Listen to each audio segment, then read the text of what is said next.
बिस्मिल्लाहिर्रहमानिर्रहीम। अस्सलामुअलैकुम रहमतुल्लाहि व बरकातहू। डॉक्टर मोहम्मद ज़ुबान एक बार फिर नई वीडियो में नए टॉपिक के साथ आज अयान दुआ खाना की तरफ से खुश आमदीद। नाज़रीन, आज का हमारा टॉपिक जो है यरकान के ऊपर है। यरकान जो है बहुत किस्म का है, ABCD। इसके अंदर जो है मेन जो है वो दो किस्म का यरकान है, एक जो है पीला है और एक काला है। जो पीला यरकान है इसके अंदर जो है पूरा जिस्म जो है वो जर्दी माइल हो जाता है, आंखें जर्द हो जाती हैं, पेशाब का कलर पीला हो जाता है। इसके अंदर जो है चाहे यरकान पीला हो चाहे काला हो, दोनों की सूरत में जो जिगर है वो मुतासर होता है। जिगर जो है स्वेलिंग हो जाती है जिगर के ऊपर, और उस जिगर की स्वेलिंग का नाम जो है वो यरकान है।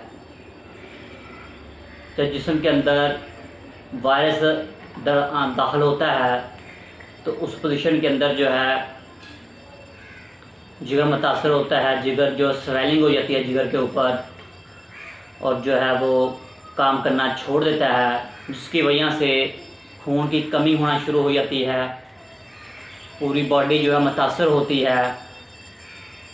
दोस्तों, इसमें जो है सबसे ख़तरनाक जो है वो हेपेटाइटिस जो है B है, जो सबसे ख़तरनाक है, वो खामोश कातिल है।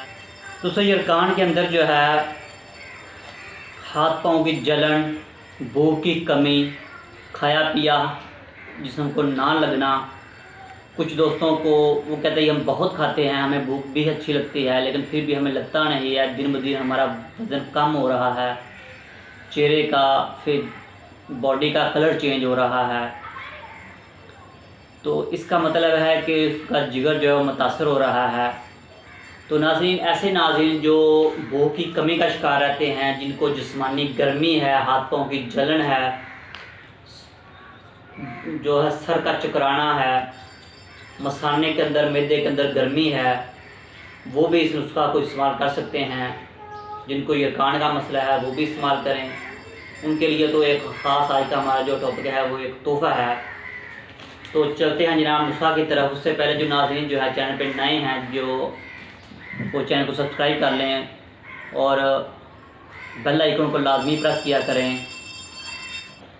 नाज़रीन, इसमें सबसे पहले नंबर पे जो है आपने इमली ले लेनी है। इससे हर बंदा वाकिफ़ है। ये जो है जिस्मानी गर्मी को ख़त्म करती है, मतली को ख़त्म करती है। ये आपने 250 ग्राम ले लेनी है।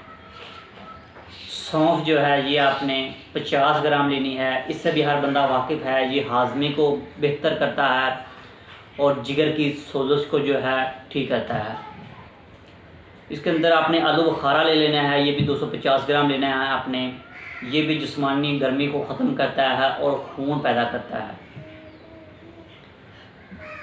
रोज़बान ले लेना है आपने 50 ग्राम, ये भी मैदे और जिगर की सलाह करता है और जो है दिल के लिए जो है बहुत ज़्यादा बेस्ट है। अनाब ले लेने हैं आपने, ये भी खून को साफ़ करता है। 20 दाने लेने हैं आपने। सुना मक्की आपने 50 ग्राम लेनी है, ये मेहते और कब्ज़ के लिए बहुत ही लाजवाब है। नीलूफ़र आपने 50 ग्राम लेने हैं, ये जिगर की गर्मी को दूर करता है और दिल की कमज़ोरी को ख़त्म करता है। गुले सुर्ख, गुलाब के फूल, गुलाब की पत्तियाँ आपने लेनी हैं 50 ग्राम। ये भी जो है हमारे दिल को और हमारे मैदे की सलाह करते हैं। बनफशा आपने ले लेना है 25 ग्राम। इससे भी हर बंदा वाकिफ़ है। कासनी जो है ये आपने लेनी है 10 ग्राम। बनफशा 25 ग्राम लेना है और काशनी आपने 10 ग्राम लेनी है।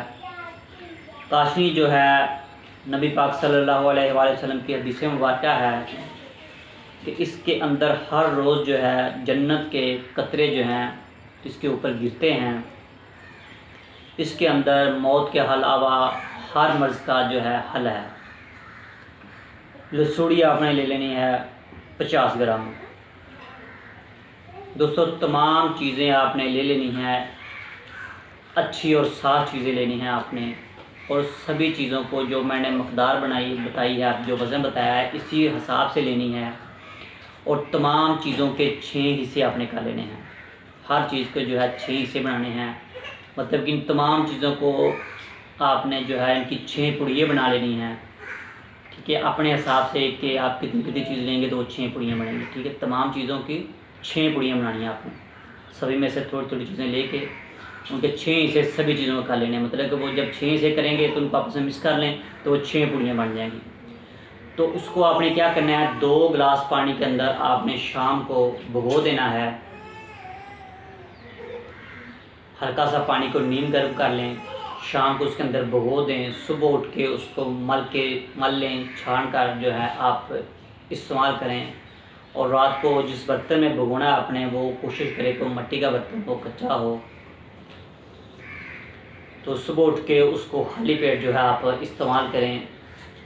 उसके अंदर आप चीनी शामिल कर सकते हैं और नमक थोड़ा सा इस्तेमाल कर सकते हैं। उसके जो है क्या होगा कि उसका टेस्ट अच्छा हो जाएगा और बआसानी जो है आप पी सकते हैं। उसके अलावा जो हाई बीपी का शिकार लोग हैं वो नमक का इस्तेमाल ना करें, और जो 200 शुगर के मरीज़ हैं वो चीनी का इस्तेमाल ना करें। ये आपने 6 पुड़ियाँ 6 दिन इस्तेमाल करनी हैं। उसके बाद आपने 3 दिन का गैप करना है। अल्लाह के फजल से इंशाअल्लाह ताला पीला यरकान 6 दिन के अंदर ख़त्म हो जाएगा। अगर आपको कुछ महसूस हो के कुछ असरात भी हैं तो आपने 6 दिन और कंटिन्यू करना है। वो आपने 3 दिन के नागे साथ फिर दोबारा 6 दिन इस्तेमाल करना है। इंशाअल्लाह ताला काला यरकान भी होगा तो वो भी ख़त्म हो जाएगा। इसके अलावा अगर आपको फील हो कि अभी भी कुछ असरात है तो 3 दिन का गैप करके फिर 6 दिन इस्तेमाल करेंगे। इंशाअल्लाह ताला 18 दिन के इस्तेमाल से जो है पीला, काला और बी जो खामोश कातिल है वो भी ख़त्म हो जाएगा। तो आप टेस्ट करवा लें, अल्लाह के फजल से इंशाअल्लाह ताला 100% गारंटी के साथ जो है आपका यरकान ख़त्म हो जाएगा। ऐसे पेशेंट, ऐसे मरीज़ जो यरकान की वजह से बहुत ज़्यादा कमज़ोर हो चुके हैं, जो कोर्स करवा रहे हैं, इंजेक्शन लगवा रहे हैं या मेडिसिन खा रहे हैं अंग्रेज़ी के अंदर, एलोपैथी के अंदर, और फिर से उनको मसला बन रहा है या उनको इंजेक्शन लगवाने से कोई फ़र्क नहीं पड़ा, तो वो इस्तेमाल करें इंशाअल्लाह ताला। अल्लाह के फजल से ये सवाल नहीं पता होता कि इससे वो ठीक ना हो इंशाअल्लाह। तो दोस्तों बनाएं और इस्तेमाल करें और दुआ में याद रखा करें। दोस्तों हमारा जो वीडियो बनाने का मकसद जो है वो सदका जारिया की नीयत से होता है, और कोशिश किया करें वीडियो को ज़्यादा लाइक और शेयर किया करें। शेयर करके आप भी अपना इस कार्य खैर के अंदर हिस्सा डाला करें, ताकि ऐसे नाज़रीन, ऐसे दोस्त जिसको इसकी ज़रूरत हो तक वीडियो पहुँचे और बनाए और इस्तेमाल करें और हमें दुआ में याद रखें। तो इजाज़त दें, इंशाअल्लाह ताला बहुत जल्द नई वीडियो में फिर से हाज़िर होता हूँ। तब तक के लिए अल्लाह हाफ़िज़।